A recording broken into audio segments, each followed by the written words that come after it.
एक समय की बात है, एक सुंदर गांव के पास एक घना जंगल था, जहां एक छोटी सी चिड़िया और एक चालाक कौवा रहते थे। गांव हमेशा पक्षियों की चहचहाहट से गूंजता रहता था। चिड़िया एक मेहनती और दयालु पक्षी थी, जो हमेशा दूसरों की मदद करने के लिए तैयार रहती थी। वहीं कौवा बड़ा और चतुर था, लेकिन उसकी चतुराई अक्सर धोखे में बदल जाती थी। गर्मियों के दिन थे और खाना कम मिलने लगा था। सूरज तेज चमक रहा था और गांव में अनाज मिलना मुश्किल हो गया था। चिड़िया कई दिनों तक मेहनत करके थोड़ी थोड़ी मात्रा में गेहूं के दाने इकट्ठा कर रही थी। उसने उन दानों को अपने घोंसले में छुपा रखा था, ताकि कठिन समय में उसका सहारा बन सके।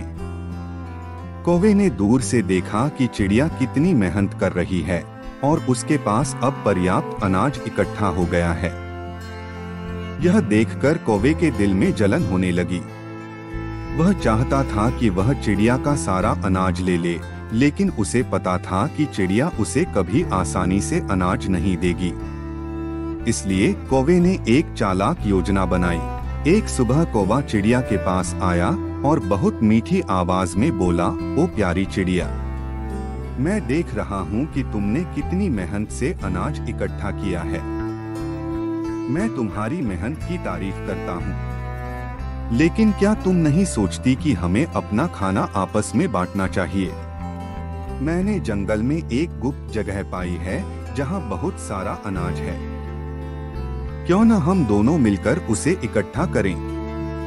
चिड़िया को कौवे की बात पर थोड़ा शक हुआ, लेकिन उसने सोचा कि शायद कौवे की नीयत ठीक हो, इसलिए उसने कहा, ठीक है, मैं तुम्हारे साथ चलती हूँ।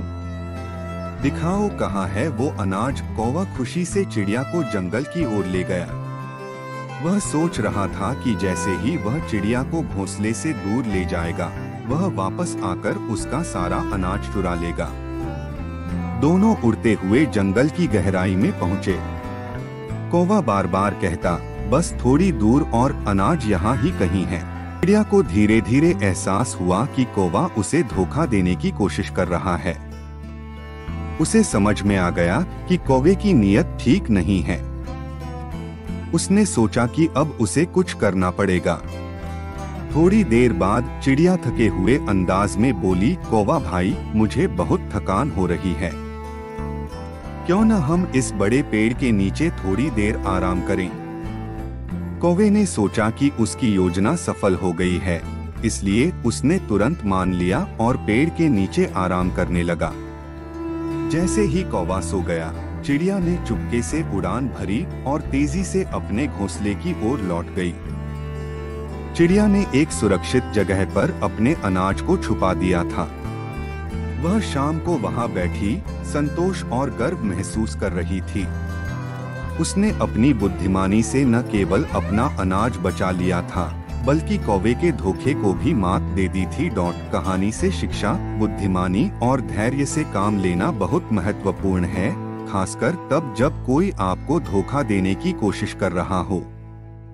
चिड़िया की यह कहानी हमें सिखाती है कि धूर्तता और चालाकी के मुकाबले सच्चाई और सूझबूझ हमेशा जीतती है। हमें दूसरों के साथ दयालु होना चाहिए